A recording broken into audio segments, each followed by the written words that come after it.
The Great Hall of the Galactic Council had never been so full. Representatives from every corner of the known universe had gathered in the massive chamber on Nexus Prime, the ancient world that had served as neutral ground for 10 million years. Some came in person, their strange bodies filling the curved seats that rose like a mountain around the central platform. Others appeared as holograms, their forms flickering with light from star systems thousands of light years away. The ceiling above them was made of transparent crystal, and through it the cold stars watched like silent judges. High Chancellor Vethkara stood at the center of it all. She was tall and thin, with skin the color of pale silver and forearms that she used to gesture when she spoke. Her people, the Sindari, had ruled this council for 300,000 years. They were known for their calm wisdom and their careful decisions. But today, even the Chancellor seemed troubled. She raised two of her hands, and the chamber fell silent. Thousands of alien eyes turned toward her. "I have called this emergency session to address a matter of grave importance," she said. Her voice was soft, but the translation devices carried it to every ear and every mind in the room. "We are here to discuss the species known as humanity." A ripple of reaction moved through the crowd. Some leaned forward with interest. Others shifted with visible discomfort. A few made sounds of anger. The Chancellor continued. 47 standard cycles ago, we made first contact with the humans of the Sol system. They were a young species then, primitive by our standards. They had only just begun to explore beyond their own small planet.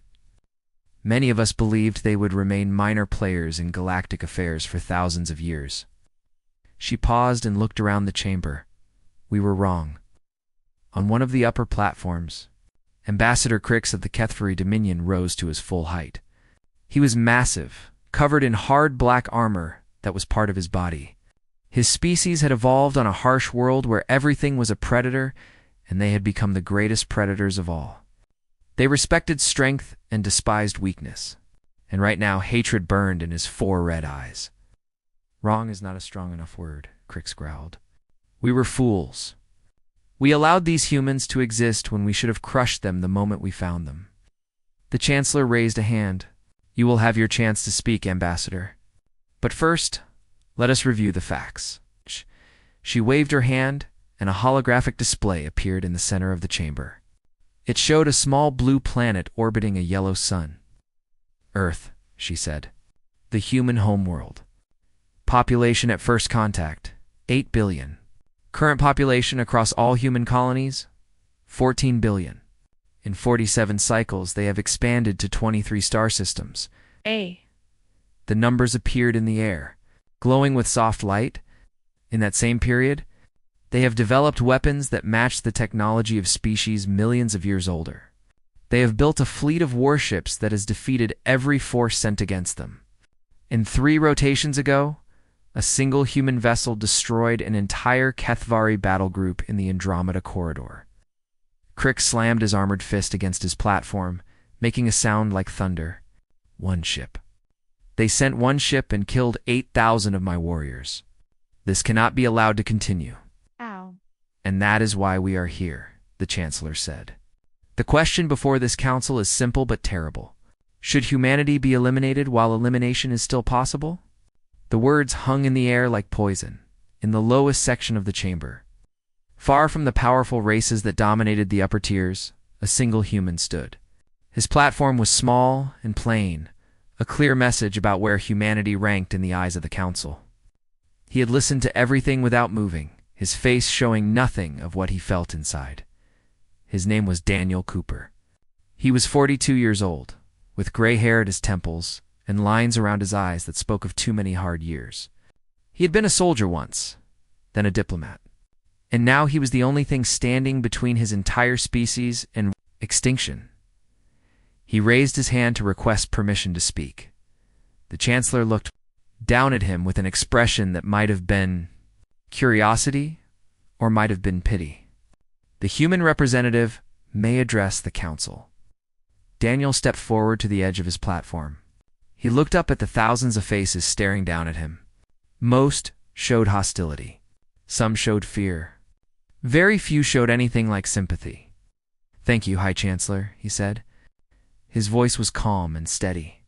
I have listened to the accusations against my people with great interest. I would like to understand them better. Crix made a sound of contempt. What is there to understand? You are a plague. You spread across the galaxy like a disease. You take what you want and destroy anyone who tries to stop you. Do we? Daniel asked. Tell me, Ambassador, why did your fleet attack that human colony ship in the Andromeda Corridor? Crix paused. They were in restricted space. They were refugees, Daniel said. 6,000 civilians fleeing a supernova that destroyed their homes. They sent distress signals on all frequencies. They begged for help. His voice remained calm, but something hard entered his eyes. Your fleet responded by opening fire. They killed 400 children before our warship arrived. The chamber was silent. The ship that destroyed your battle group was the Constellation, Daniel continued. It was commanded by Captain Lisa Monroe, a woman who had spent her entire career trying to build peace between our species. When she saw what your fleet had done to those children, she gave them one chance to withdraw. They refused. He looked directly at Crix. So yes, Ambassador, one human ship destroyed your entire fleet. But we did not start that fight. We ended it. Crix's armor seemed to darken with rage, but before he could respond, another voice spoke. Pretty words from a violent species. The speaker was Ambassador Zethrel of the Zalthine Empire, a being that looked like a floating mass of tentacles wrapped around a glowing core. The Zalthine were traders and merchants, and they had controlled the galactic economy for longer than most species had existed. You speak of defense, Zethrel said, but your people have invaded 17 systems within our sphere of influence. You have disrupted trade routes that have existed for 10,000 years. You have stolen technology and broken agreements and treated ancient law as if it were nothing. Daniel nodded slowly. I understand your concerns, Ambassador. May I ask you a question? Ask those 17 systems you mention. Were any of them inhabited by your people? Were any of them developed in any way? Or were they empty worlds that your empire claimed on a map and then ignored for centuries? Zethrel's tentacles twitched. That is not the point. I think it is exactly the point, Daniel said. Humanity needed homes for our growing population. We asked your empire for permission to settle uninhabited worlds. We offered fair trade, technology sharing, cultural exchange. Do you remember what you told us? The ambassador was silent. You told us to wait, Daniel said. You told us that our request would be reviewed by the proper committees, which would make a recommendation to the appropriate councils, which would issue a ruling in approximately 800 years. He spread his hands. We did not have 800 years. Our people needed homes. So we found empty worlds, and we settled them. We did not hurt anyone. We did not steal from anyone.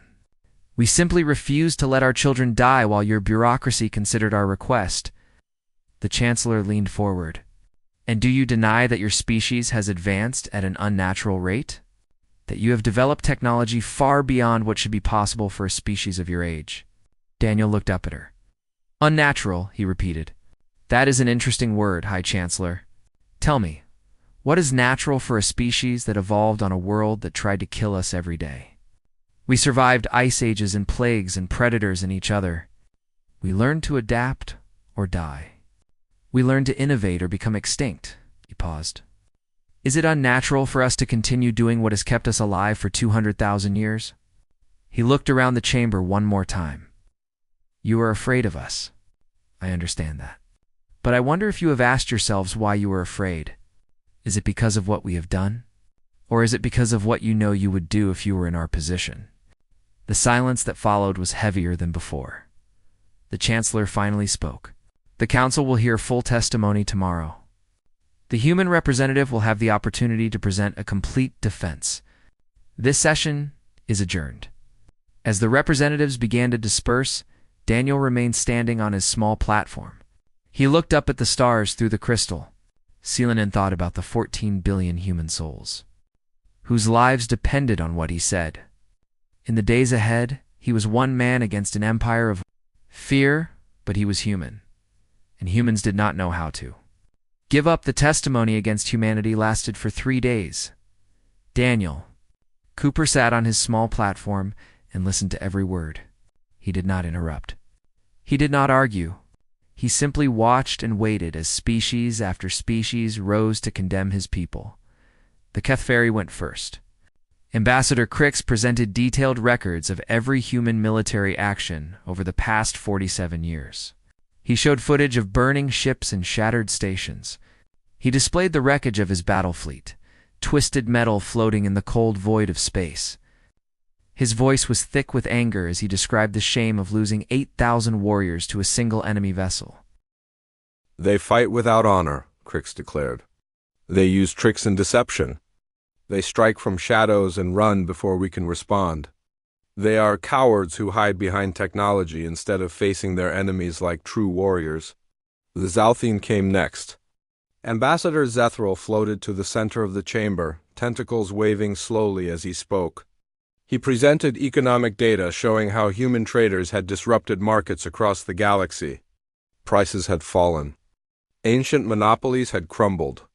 Trade routes that had existed for thousands of years were now worthless because humans offered better goods at lower costs.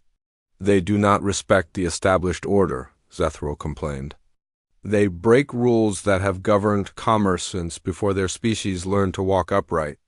They have no understanding of tradition, no appreciation for the systems that maintain stability across the galaxy." The Marathi Confederation added their voice to the accusations. They were a hive species, billions of individuals connected to a single vast mind.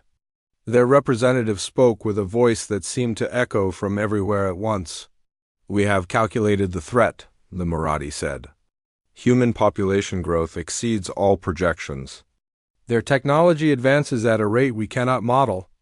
Within 200 cycles, they will match the elder races in capability. Within 300, they will surpass us. Within 1,000 cycles, they will dominate this galaxy completely." The numbers appeared on the holographic display, cold and mathematical. Lines and curves showed humanity's projected growth climbing higher and higher until it exceeded everything else. "This is not speculation," the Marathi continued. "This is mathematical certainty. The only variable is time. The longer we wait, the more difficult elimination becomes. Logic demands immediate action." Other species added their testimony. The Verthin complained that humans had mapped their sacred nebula without permission. The Crystalline Assembly accused humanity of stealing mineral rights from uninhabited asteroids. The Pale Wanderers, a species that communicated only through color changes in their skin, displayed patterns that translated to deep unease about human unpredictability. Through it all, Daniel remained silent. He took notes. He recorded everything. And he watched the faces of the council members as they absorbed the flood of accusations. On the third day, High Chancellor Vethkara herself rose to present the Sindari assessment. The chamber grew especially quiet. The Sindari were respected for their wisdom and their fairness. Their judgment would carry enormous weight. "We have studied humanity for 47 cycles," the Chancellor began. "We have analyzed their history, their biology, their psychology, and their social structures. We have compared them to every other species in our records." She paused, and something like genuine concern crossed her silver features. "They are unlike anything we have ever encountered." The holographic display changed to show images of human history. Wars and battles, cities rising and falling, empires growing and crumbling. The images moved quickly, one after another, a blur of violence and chaos. "In their short existence, humans have fought more wars among themselves than all council species combined," the Chancellor said. "They have developed weapons capable of destroying their own world. They have committed acts of cruelty against their own kind that would be unthinkable to most civilized species." Daniel watched his own history play out before the assembly. He saw the worst of humanity displayed for alien eyes. The conquests, the genocides, the suffering that his people had inflicted upon themselves. "And yet they survived," the Chancellor continued. "Not only survived, but thrived. They turned their aggression outward. They channeled their competitive nature into exploration and expansion. Every obstacle they encountered, they overcame. Every limitation they faced, They broke through. She turned to look directly at Daniel. This is what makes them dangerous. They do not accept the natural order of things. They do not understand the concept of impossible. When we tell them something cannot be done, they do it anyway. When we tell them to slow down, they accelerate. When we tell them to follow our rules, they make their own. The Chancellor walked slowly around the central platform as she spoke. Our ancestors built this council over millions of years. We developed protocols and procedures. We created systems to maintain peace and stability. We learned that the universe is a delicate balance and that balance must be preserved. She stopped and faced the assembly. Humans do not care about balance. They care about survival. They care about growth. They care about winning. And they will do whatever is necessary to achieve those goals, regardless of the consequences for anyone else. Ambassador Crix rose again. Then we are in agreement. They must be destroyed. The Sindari do not take such decisions lightly, the Chancellor replied. We have ruled this council for 300,000 years because we consider all perspectives. Even those we find distasteful, she looked down at Daniel. The human representative has been remarkably patient during these proceedings. He has heard every accusation against his people. Now I believe it is time to hear his response. Daniel stood slowly. His legs were stiff from sitting for 3 days. His eyes were tired. But his mind was sharp and his voice was steady. Thank you, High Chancellor. I have learned a great deal in these 3 days. I have learned that this council fears my people. I have learned that you see us as a threat to everything you have built. And I have learned that you are seriously considering the murder of 14 billion innocent beings because you are afraid of what they might become. Crix made a growling sound. Murder is a strong word. What word would you prefer, Ambassador? Extermination? Genocide? Sterilization? Daniel shook his head. You can dress it up however you like, but the truth remains the same. You want to kill every man, woman, and child of my species because we make you uncomfortable. The Chancellor raised a hand. You will have your chance to present a full defense tomorrow, Mr. Cooper. For now, this session is adjourned. As the assembly began to disperse, an unexpected figure approached Daniel's platform. It was a being of pure light contained within a crystal shell, moving with a grace that seemed almost impossible. Daniel recognized the species from his briefing files. The Vethmar Ascendancy, one of the oldest civilizations in the galaxy. They rarely spoke in council sessions and almost never interacted with younger species. Daniel Cooper, the Vethmara said. Its voice was like music made of wind. You carry a heavy burden. Daniel looked at the swirling patterns of light within the crystal. The heaviest there is. Your people interest us. You are so young yet so fierce, so fragile yet so determined. The light pulsed slowly. We have watched many species rise and fall in our long existence. Most follow predictable patterns. Yours does not. Is that why you have not voted against us? The Vethmara was silent for a moment. We have not voted at all. We are still deciding what would help you decide in our favor. The light shifted to a deeper color. Show us something new. Show us that humanity is more than what these testimonies suggest. Show us that you are worth preserving. Daniel watched the ancient being float away. Tomorrow he would present humanity's defense. Tomorrow he would try to convince a room full of frightened aliens that his species deserved to. He had one chance to save 14 billion lives. He could not afford to fail. Daniel did not sleep that night. He sat alone in the small quarters assigned to him, surrounded by datapads and holographic displays. The evidence against humanity filled the room with soft blue light. Every accusation, every statistic, every damning piece of testimony floated before his eyes. He read through it all again. And then again. He searched for weaknesses in the arguments. He looked for truths hidden beneath the fear. He tried to find the words that would make a room full of aliens see his people as something other than monsters. The hours passed slowly. Outside his window, the stars turned in their ancient patterns. Indifferent to the fate of one small species. When morning came, Daniel showered and dressed in his simple gray uniform.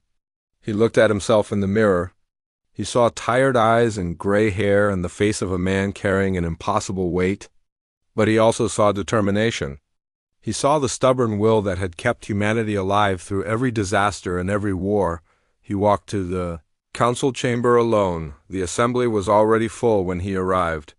Thousands of alien faces turned to watch him take his place on the lowest platform. He could feel their hostility pressing down on him like a physical force.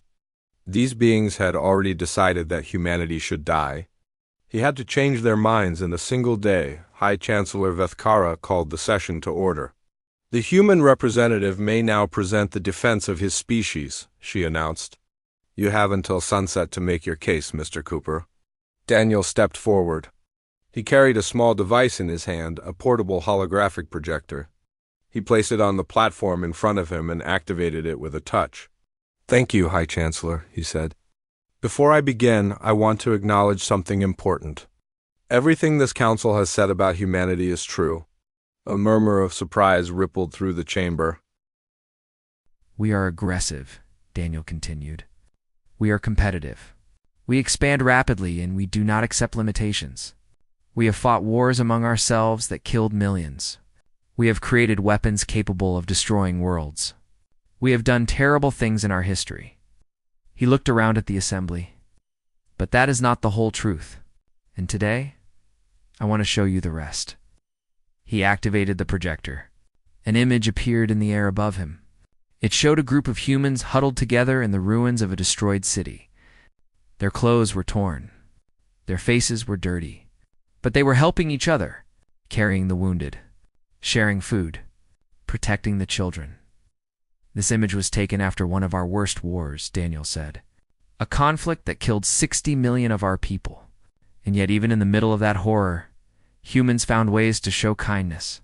Soldiers risked their lives to save enemy wounded. Civilians hid refugees from persecution.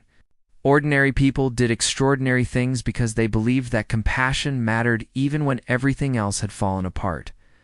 He changed the image. Now it showed humans building something together. A bridge over a wide river. This is what we do after every disaster, he said. We rebuild. We do not give up.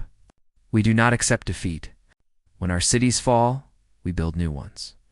When our people die, we honor them by continuing to live. This is not aggression. This is survival. This is hope, Ambassador Crix interrupted. Pretty pictures do not change what you are. Daniel turned to face him directly. What are we, Ambassador? You call us violent, but in 47 years of contact with your species, we have never attacked first.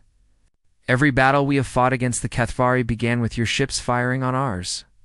Every war started because your warriors wanted glory and thought humans would be easy prey. You pulled up new data on the display. It's a battle in the Andromeda corridor that you keep mentioning. Let me tell you what really happened. A human colony ship called the New Dawn was transporting 6,000 civilians to a new settlement. They were families. Teachers and farmers and children looking for a better life. They had no weapons. They sent no threats. They simply asked for safe passage through neutral space. The display showed the colony ship. It was large and slow, designed for comfort rather than combat. It looked completely harmless. Your fleet intercepted them, Daniel said. Your commanders demanded tribute. When Captain Morrison of the New Dawn explained that they had nothing of value to offer, your ships opened fire. The images changed to show the aftermath. Debris floating in space. Bodies drifting among the wreckage. 412 people died in the first attack. Most of them were children. The chamber was silent. The constellation was 3 hours away when the distress signal arrived. Captain Lisa Monroe pushed her engines beyond their limits to reach the colony ship in time. When she arrived, she found your fleet still attacking the survivors. She gave them one chance to withdraw. They refused. Daniel looked at Crix. So yes, Ambassador, one human ship destroyed your entire battle group, but we did not start that fight. We ended it. And if you are angry about your dead warriors, perhaps you should ask yourself why they were killing children in the first place. Crix's armored body trembled with rage, but he did not respond. Daniel turned back to the wider assembly. You accuse us of expanding too fast? You say we have invaded systems within your spheres of influence. Let me tell you about those invasions. He displayed a map of the galaxy with human colonies marked in blue. Every world we have settled was empty, not claimed by another species, not developed, not used in any way. They were rocks floating in the void, ignored for millions of years. Until humans came and saw their potential, he pointed to a cluster of blue dots near Zalthine space. These 17 systems that Ambassador Zethral complains about. The Zalthine Empire marked them on a map 8,000 years ago, and then forgot about them. No Zalthine has ever set foot on any of those worlds. No Zalthine ship has visited them in living memory. But when humans asked permission to settle them, we were told to wait 800 years for approval. He shook his head. We have families that need homes now. We have children being born every day who need places to live and grow. We could not wait 800 years for your bureaucracy to process a form. So we settled empty worlds, and we built new lives, and we harmed no one in doing so. The Chancellor leaned forward. And what of your rapid advancement?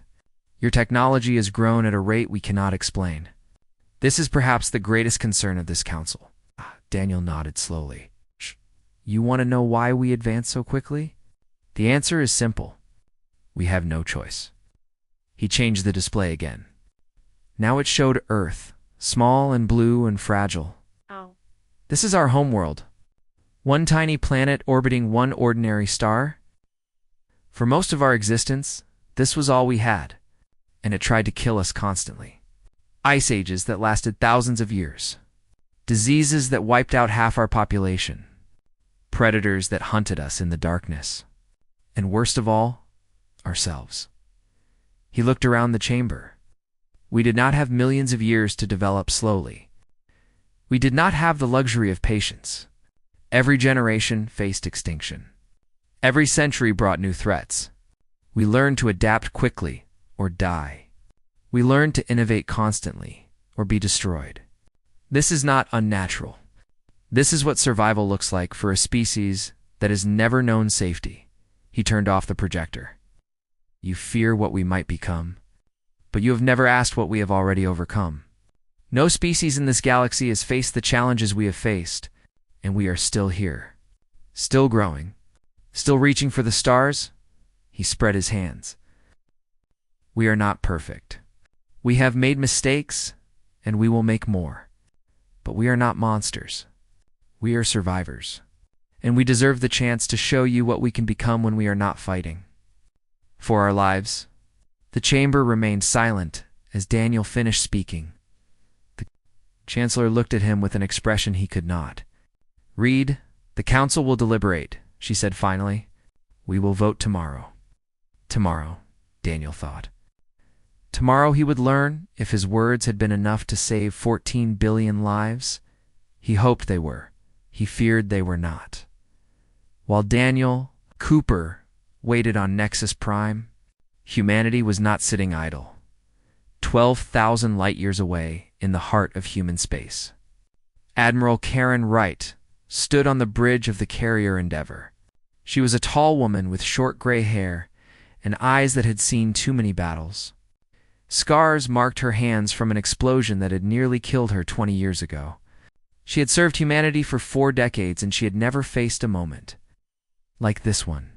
The bridge was quiet, except for the soft hum of machinery. Officers sat at their stations, watching screens filled with data. Everyone knew what was happening at the Galactic Council. Everyone knew what the vote might mean. Status report. Admiral Wright said. Commander Samuel Drake turned from his console. He was younger than the Admiral, with dark skin and a calm voice that never seemed to waver no matter how bad things got. Evacuation is at 74%, he reported. All core world populations have been moved to secondary shelters. Colonial worlds are dispersing according to Protocol 7. The fleet is at full combat readiness. Admiral Wright nodded slowly. Protocol 7 was something no one had ever wanted to use. It meant scattering humanity across the galaxy, hiding in asteroid belts and remote moons and the empty spaces between stars. It meant becoming invisible until the enemy gave up looking. An Operation Lighthouse? Standing by, Drake said. All assets are in position. We can go dark within 6 hours of receiving the order. The Admiral walked to the main viewing window. Outside, the stars stretched into infinity. Somewhere out there, alien fleets were gathering. Somewhere out there, beings who had never met a human were voting on whether her entire species should be wiped from existence. They think we will just accept it, she said quietly. They think we will line up and let them kill us. Drake came to stand beside her. Will we fight? If we have to, the Admiral's voice was hard. But fighting is not the goal. Survival is the goal. If they come for us, we disappear. We scatter so wide that they cannot find us all. We hide, and we wait, and we rebuild in secret. She turned to face him. And then, when they think they have one, when they think humanity is gone forever, we come back. Stronger than before, and we make them regret the day they decided we did not deserve to exist. Drake was silent for a moment. That could take generations. Then it takes generations. Humanity has survived ice ages and plagues and wars that killed millions. We will survive this too. The Admiral returned her gaze to the stars. We always survive. On the other side of human space, a different kind of preparation was happening. President Maria Santos sat in her office in the capital city of New Geneva on Earth. She was 58 years old, with dark hair streaked with silver and a face that showed the weight of her responsibility. On her desk was a tablet showing real-time updates from Nexus Prime, Daniel. Cooper's defense had been transmitted across the galaxy. Every human with access to a screen had watched it. Now they waited. The door opened, and her chief advisor entered. His name was Peter Collins, a thin man with nervous hands and a brilliant mind for strategy. The public response has been overwhelming, he said. People are scared, but they are also angry. They want to know what we are going to do if the vote goes against us. President Santos looked at the tablet. What can we tell them? The truth. That we have prepared for this possibility. That we will not go quietly. That humanity will survive no matter what the Council decides. The President shook her head slowly. I never thought it would come to this. When we first made contact, I was so hopeful. I thought we would find friends among the stars. I thought we would learn from older civilizations and share what we had discovered. Some of them may still be our friends, Collins said. The vote is not final yet. No, but the sentiment is clear. They fear us, Peter. They look at everything we have accomplished, and all they see is a threat. She stood and walked to the window. Outside, the city sparkled with lights. Millions of people going about their lives, not knowing if tomorrow would bring war or peace or extinction. Daniel did well, she said. His defense was powerful, but I am not sure it will be enough to overcome their fear. Collins joined her at the window. What will you say to the people if the vote fails? President Santos was quiet for a long time. When she finally spoke, her voice was steady. I will tell them the truth. That the galaxy has judged us unworthy of existence. That the elder races have decided we are too dangerous to live. And then I will tell them something else. She turned to face her advisor. I will tell them that we reject their judgment.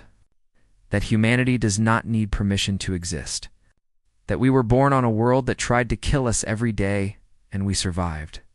We survived everything our planet threw at us. We survived everything we threw at ourselves. And we will survive this too. Her eyes were hard with determination. They want to eliminate us because they are afraid of what we might become. They should be afraid. Because if they force us to fight for our survival, they will learn exactly what humanity is capable of. And they will wish they had chosen peace instead. Back on Nexus Prime, the council chamber was empty. The representatives had retreated to their quarters to debate and discuss and make their decisions. The Great Hall was silent except for the soft whisper of air. Circulation systems. Daniel Cooper walked alone through the corridors of the station. He could not sleep. He could not eat. All he could do was wait and think about what he might have done differently. He found himself standing before a large window that looked out at the stars. The galaxy spread before him, vast and beautiful and full of life. Somewhere out there, 14 billion humans were waiting to learn their fate. You carry great sorrow. Daniel turned. The Vethmera had appeared beside him, its crystalline shell glowing with soft light. Carry responsibility, Daniel said. It is not the same thing. Perhaps. The ancient being drifted closer to the window. We have been observing the deliberations. The council is divided. Many were moved by your words. Others remain convinced that humanity must be destroyed. Now, do you know how the vote will go? We do not. The outcome is uncertain. The light within the crystal shifted to deeper colors. But we can tell you this. Whatever happens tomorrow, your species has made an impression that will last for millennia. You have shown the galaxy something it has never seen before. Daniel frowned. What have we shown? Defiance. The Vethmera's voice carried something that might have been admiration. Every other young species that faced this council came begging for mercy. They apologized for their existence. They promised to change, to slow down, to become what the elder races wanted them to be. But you did not beg. You did not apologize. You stood before the most powerful beings in the galaxy, and you told them that humanity does not need their permission to exist. The light pulsed slowly. That is either very brave or very foolish. Perhaps both. But it is something new. And in a galaxy that has seen everything, something new is rare indeed. Daniel looked back at the stars. We did not choose to be what we are, he said. We were shaped by our world and our history. We cannot change our nature just because it frightens others. No, the Vethmera agreed. You cannot. And that is why tomorrow's vote matters so much. The galaxy must decide if it can accept a species that refuses to be anything other than what it is. The ancient being began to drift away. Rest if you can, Daniel Cooper. Tomorrow will change everything. One way or another, Daniel watched the Vethmera disappear into the shadows of the corridor. Then he turned back to the stars and waited for dawn. The morning came slowly. Daniel Cooper stood on his platform in the great chamber as representatives from across the galaxy took their places. The air felt heavy with tension. Every eye in the room was focused on the central stage where High Chancellor Vethkara would announce the result. Daniel had not slept. His eyes burned with exhaustion, but his mind was sharp. He had done everything he could. He had spoken the truth about his people. He had defended humanity with every argument he could find. Now there was nothing left to do but listen. The Chancellor rose from her seat. Her silver skin seemed pale in the artificial light. Her forearms were folded in a gesture that Daniel had learned meant great seriousness. The Galactic Council has completed its deliberations, she announced. Her voice carried to every corner of the chamber. Representatives from 47 elder races have cast their votes on the question before us. Should humanity be eliminated as a preventive measure against future threat? She paused. The silence was absolute. The vote is as follows. 21 in favor of elimination, 18 opposed, 8 abstentions. Daniel felt his heart stop beating. 21 to 18. They had lost. By majority decision, the Chancellor continued, this council authorizes the formation of a combined fleet to point of order. The interruption came from an unexpected source. The Vethmera representative had risen from its place among the abstaining species. Its crystalline shell glowed with intense light as it moved toward the center of the chamber. The Chancellor frowned. The Vethmera have abstained from this vote. On what grounds do you interrupt? On the grounds of ancient law. The Vethmera's voice echoed through the hall like wind through a canyon. Law that predates this council? Law that was written when the Sindari were still learning to build fire. Ambassador Crick slammed his armored fist against his platform. This is a delay tactic. Nothing more. It is law, the Vethmera replied calmly. Law, older than you. Our species, Ambassador? Law that cannot be ignored no matter how inconvenient you find it. The Chancellor raised her hands for silence. Explain yourself. The Vethmera drifted to the center of the chamber. Patterns of light swirled within its crystal form. 6 million years ago, when this council was young, a provision was written into its founding documents.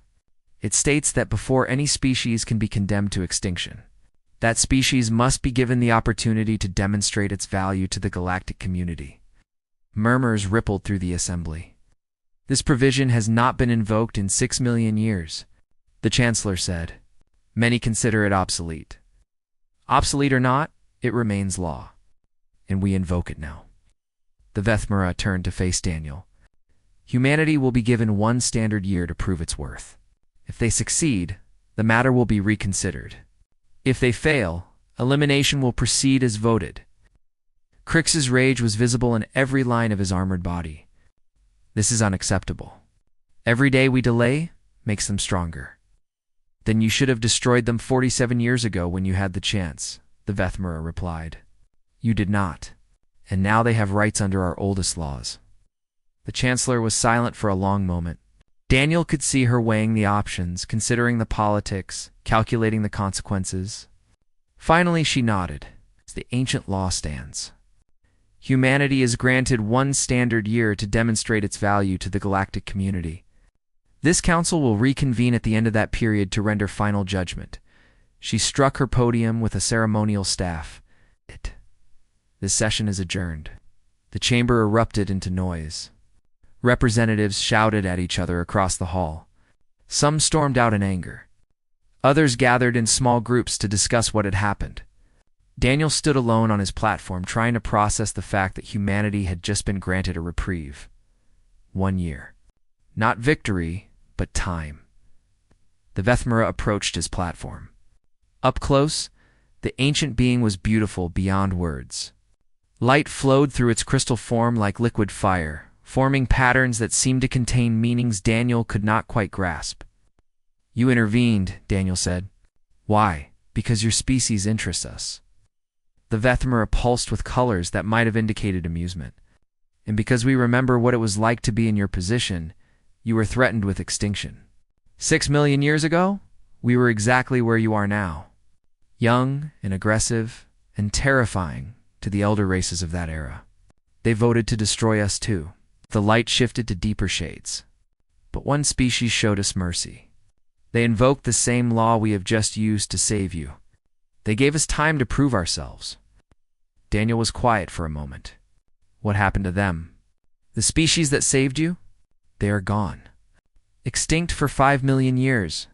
Their world is dust, and their name is forgotten by all but us. The Vethmera drifted closer. We remember them. We honor their memory by passing on the gift they gave us. One day, perhaps you will do the same for another young species. If we survive? Yes. If you survive, the ancient being began to move away. Use your year wisely, Daniel Cooper. Show the galaxy something it has never seen. Prove that humanity is worth preserving. How? What can we possibly do in 1 year to change their minds? The Vethmera paused. That is for you to discover. But I will give you one piece of advice. The Council fears your strength, your weapons, your rapid advancement. Perhaps it is time to show them something other than strength. Perhaps it is time to show them what humans do when they are not fighting for survival. Then the Vethmera was gone. Drifting away into the crowd of departing representatives, Daniel stood alone in the emptying chamber. Through the crystal ceiling, the stars burned cold and distant. Somewhere among them, 14 billion humans were waiting to learn their fate. He activated his communication device and sent a message to Earth. This is Cooper. The vote failed, but we have been granted 1 year under ancient law. Relay to President Santos immediately. We have work to do. 12,000 light-years away, Admiral Wright received the message on the bridge of the Endeavor. She read it twice, then turned to Commander Drake. Stand down, Operation Lighthouse. We have 1 year. Drake let out a breath he had been holding. What do we do now? The Admiral looked out at the stars. Prove them wrong. We show the galaxy that humanity is more than a threat to be eliminated. We show them what we can build when we are not busy defending ourselves. She straightened her uniform. We have 365 days to save our species. Let us not waste a single one. On Earth, President Santos addressed her people. Her face appeared on every screen across human space. Today, the Galactic Council voted to destroy us. They failed. An ancient law has granted us 1 year to prove our value to the galaxy. 1 year to show the elder races that humanity deserves to exist. She paused, and when she spoke again, her voice was strong with conviction. Yes, think they know what we are. They think we are nothing but warriors and conquerors. They are wrong. We are builders and dreamers and creators. We are teachers and healers and explorers. We are everything they fear and everything they have never imagined. Her eyes seemed to look directly at every human watching. In 1 year, we will return to that council chamber. And when we do, they will never vote against us again. Not because they fear our weapons, but because they will finally understand what humanity truly is. She smiled. We have 1 year. Let us show them what we can do. Across human space, 14 billion voices answered her call. The year of proof had begun.